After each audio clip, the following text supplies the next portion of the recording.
Donc, on va passer cette fois-ci, voilà, il y a déjà eu pas mal de choses qui ont été abordées par Muriel et Blandine. Et donc, la première chose qui est finalement assez importante, c'est de rentrer dans le règlement. Ça va être le cadre de ce challenge. Et donc, on va vous présenter quelques éléments de ce règlement qui vous sera présenté et envoyé très prochainement voilà, à l'ensemble des participants et aussi à l'ensemble des territoires.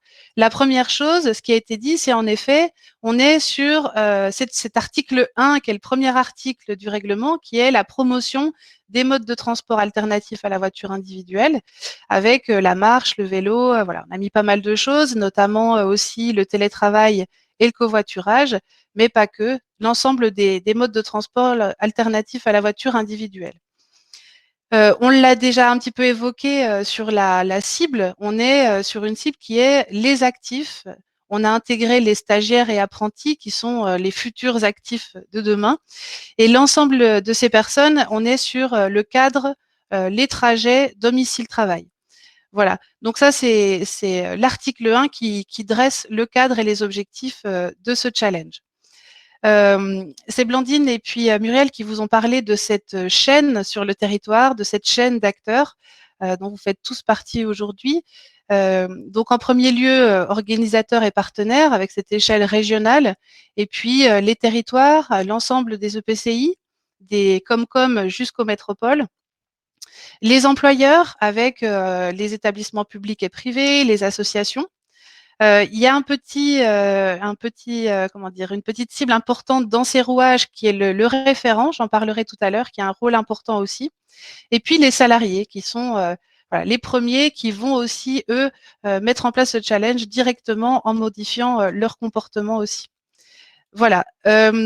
Pour ce qui est donc pour essayer d'aller un peu plus loin là-dessus, on est bien sûr au sein d'un territoire participant, donc comme je l'ai dit tout à l'heure, métropole, communauté urbaine, communauté d'agglo et Comcom.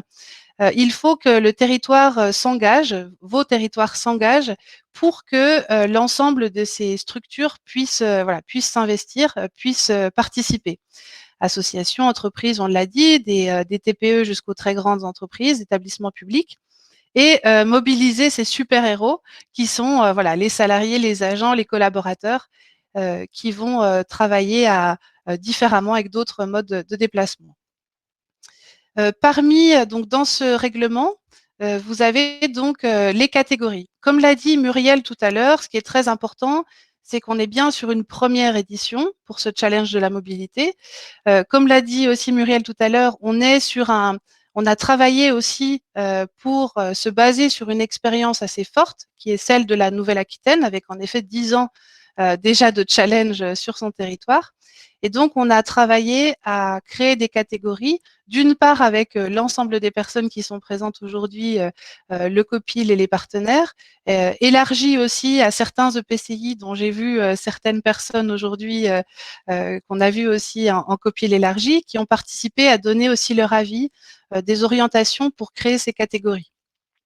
Donc, comme on l'a dit, on est sur une duplication finalement de pas mal de supports pour produire le challenge régional en Bourgogne-Franche-Comté.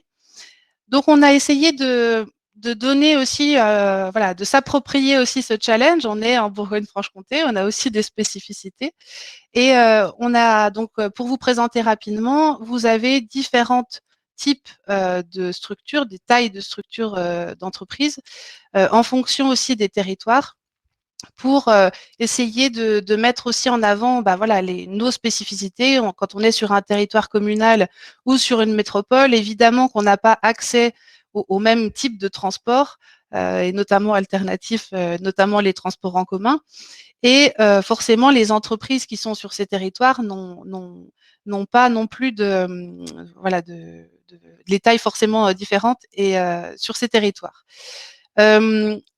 Pour préciser, ce qui est très important, c'est qu'on s'est basé sur aussi l'expérience de la Nouvelle-Aquitaine dans ces catégories. On est sur une valorisation du taux de participation. C'est une première édition. Le calcul avec les nombres de kilomètres, le report modal est assez compliqué on va dire dans l'analyse aussi des résultats. Donc, on est sur un taux de participation. Pour, par exemple, sur les métropoles, il y aura 5 lauréats en fonction de ce taux de participation sur chaque entreprise. Un lauréat pour les entreprises de plus de 1000 salariés, un lauréat voilà, par entreprise. On est sur 4 lauréats pour les communautés d'agglomération, 3 lauréats pour les communautés de communes. Et puis, ce qui a été dit notamment en copie l'élargie, ce qui est très important, c'est que il y a quand même une volonté, surtout en Bourgogne-Franche-Comté, de valoriser aussi certaines pratiques. Et c'est pour ça qu'au niveau régional, il y aura 4 lauréats supplémentaires qui prendront en compte l'ensemble des participants, avec un prix spécial territoires ruraux, un prix transport co, un prix vélo et un prix coup de cœur. Le prix coup de cœur sera pour valoriser, mettre en avant une initiative innovante, une animation, une mobilisation particulière sur un établissement. Donc on pourra, voilà, on pourra en parler ensemble. Vous pourrez poser des questions. Je vois déjà qu'il y a des questions qui apparaissent, donc c'est très bien. En ce qui concerne le calendrier, pour que vous puissiez aussi un petit peu voir, voilà, ce qui va se passer dans les mois à venir. Déjà, la première chose, c'est le 5 mai. C'est la sortie, l'ouverture des inscriptions et la sortie du site internet, le lancement du site internet, donc qui démarrera le 5 mai.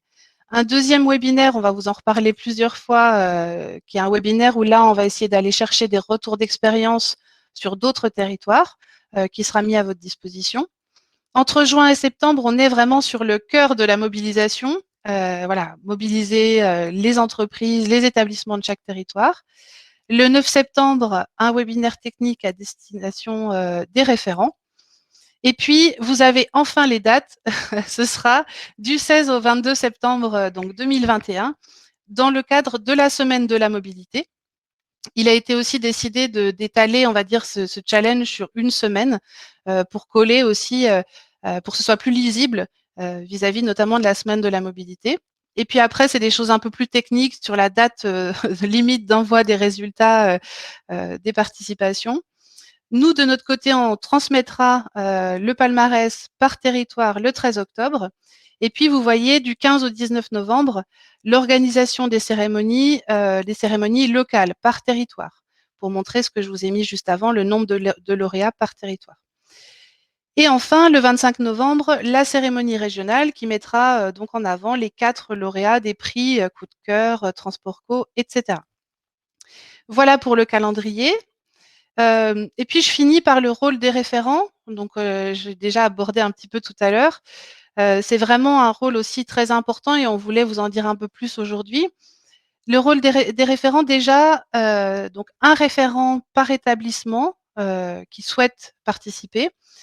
Le référent va inscrire son établissement via le site internet. Je vous montrerai tout à l'heure à quoi ressemble ce site internet. Il a aussi forcément un rôle important en termes de pilotage de la communication. Il relaie, il informe, il mobilise. On va aussi intégrer ces référents au sein d'un réseau régional avec l'ensemble des référents. Heu, pour essayer d'être sur un échange de pratiques, on voit bien, comme l'a dit, Blandine ou Claire aussi, il y a pas mal d'initiatives, sur les questions de mobilité, sur chaque territoire et du coup, c'est important aussi d'être, dans un échange de pratiques et puis un peu plus spécifiquement les ambassadeurs. Dans le règlement, il y a une question d'ambassadeur qui est possible dans le cas d'établissements multisites où le référent forcément a besoin de s'appuyer sur des personnes relais. Et puis donc dans la partie, les spécificités, c'est que les référents auront un webinaire technique qui sera à leur disposition, un espace dédié sur le site web et puis un accès à un espace de discussion avec le réseau régional. Voilà, donc ça c'est vraiment, un rôle assez spécifique.